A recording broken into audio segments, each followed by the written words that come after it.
ஆன்மீகம் சேனல் நேயர்களுக்கு எனது அன்பின் வணக்கம்.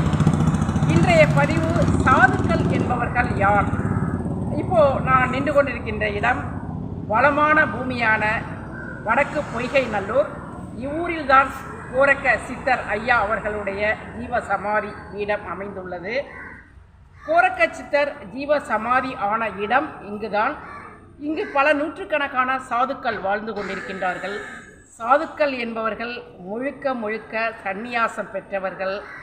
காவி உடை அணிந்து ஆரம்பத்திலே சந்நியாசம் பெற்று வந்தவர்களும், அல்லது இல்லறத்தில் வாழ்ந்து இல்லறத்தில் உள்ளவர்களால் ஏற்பட்ட இடையூறின் காரணமாக இல்லறத்தை விட்டு வெளியேறி முழுக்க முழுக்க சந்நியாசத்தோடு வாழ்பவர்கள் சாதுக்கள். இவர்கள் சிவ சிந்தனையோடும் சித்தர் வழியிலும் சுயநலமின்றி வாழ்ந்து கொண்டிருப்பவர்களே சாதுக்கள். இங்கே இருக்கக்கூடிய சாதுக்களை கொஞ்சம் பார்ப்போம். ஒரு கிளாஸ்